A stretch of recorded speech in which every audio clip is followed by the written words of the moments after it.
What is up guys, I'm David B. If you're new to the channel, I basically make videos like these. I've been trying to make a lot more videos lately, so hopefully I can keep this going. But today we're going to be talking about organization. Organization is one of those things that you always hear people talk about, but you never really witness firsthand, or at least for me. If someone told me that true organization was a myth, I would probably believe them. So why is it so hard for you to be organized? I would say being organized is kind of like growing a plant. Okay, so hear me out. When you grow a plant, it takes time, patience, and consistent care. So you need sunlight, water, food, like nutrients in the soil, and you need to maintain that on a daily basis. When you're trying to be organized, like many things, it doesn't just happen in one day. In order to be organized, it takes a lot of time, a lot of patience, and a lot of consistent work. But once you've managed to grow yourself a little organization plant, you have to make sure that plant doesn't die from lack of care. The reason why organization is so hard to get started with in the first place is because firstly, you have to get everything in the past in order. What I mean by that is past paperwork, past purchases, past decisions that may affect your life currently. On top of that, you have to put into order what is currently happening right now. And then on top of that, any near future predictions, you have to put it in its place. One thing I failed to recognize when I was first trying to get my life back together is that time is always moving forward. I know this is kind of common sense, but when you're in the zone and you planned out everything that you have to do to get back on track, it's 100% tunnel vision for the things that you have to get done. Once I finally finished all my assignments and I did everything that I needed to get done, I realized that I had missed a few assignments that had been given to me during that week of just tunnel vision. So once again, I fired up the notebook, I fired up the checklist, and planned out everything I had to get done. It took me a couple more days to catch up on what I had missed, and that was it. I was done, or at least I thought I was. After completing everything, there was this eerie feeling of emptiness because I had finished my work, but I knew that more work would eventually come, but only through time. So you can't prepare in advance, but you still have to wait for the work to come to you. That's when I really embraced that time is always moving forward and you're never really finished with anything. Alright, so how does one get started on their journey to becoming an organized person? Let's break this down into a few categories. First off, we have time, second, material objects, and third, actions. Yes, organized actions. So speaking from experience and starting with time, the easiest thing you could probably do is create a schedule for yourself. For all my scheduling, I use Google Calendar. It's super simple, super easy to use, and you can access it through your phone and your computer. You can't tell me you have nothing to schedule because there's literally a schedule ingrained in the human biology called the circadian rhythm. In other words, your body's internal clock. This internal clock tells you when you have to go to sleep, tells you if you're tired, and then it tells you when you wake up naturally. So that's the first thing you want to put into your schedule.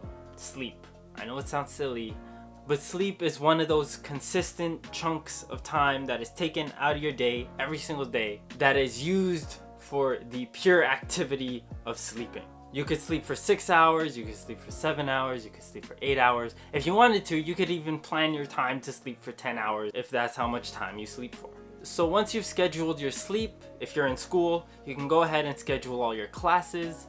If you're in high school, you can do this as well. This is what mine looked like in grade 12. If you have a job, go ahead and schedule your work hours. Now from here on out, you have to use the schedule to plan out whatever it is that you have to do with your time. This calendar and organization of your time tells you exactly how much time you have in a day to do whatever you need to do. And this is the first step to becoming organized. Next up, we have material objects. Now, I could go down the rabbit hole of minimalism, but the fact of the matter is everyone has a lot of stuff. So for me personally, I'm still struggling a little bit to get all my material stuff organized, but it really isn't too hard. It's just a matter of time and consistency. Being organized in this way means having a place for everything and putting everything in its place. So I'm in culinary, and that basically means I'm in the kitchen and I'm cooking and I'm using ingredients, and in the cooking world there's this French term called mise en place, and that I probably butchered the French language there, but it basically means everything in its place. And what that teaches you to do is it teaches you to work in an organized fashion where you have all your ingredients separated, you have all your ingredients in its place. So in the real world, really the hardest part about this is just planning where you're going to put everything. And then also you have to create the habit of putting that thing back in its place. Labels do help a lot, so I do recommend putting labels on where stuff belongs. Now, once you've reached this level of organization, this is where you can consider yourself to be organized. Again, when you're trying to be organized, like many things in life, it doesn't just come in one day. In order to be organized, it takes a lot of time, a lot of patience, and a lot of consistent work, just like growing a plant. You also have to make sure that plant doesn't die from lack of care. And what I mean by this is that if that little organization plant dies and everything is all over the place again, you have to restart from square one. You have to regrow that plant. You have to start straight from the seed and, build yourself back up. So the last thing on this list is actions. And you can do this by creating systems in your life. If you want to learn how to do this, you can watch my last video that I made about systems. In that video, I talk about how systems can help you get up in the morning and how you can create a system for every little task in life. So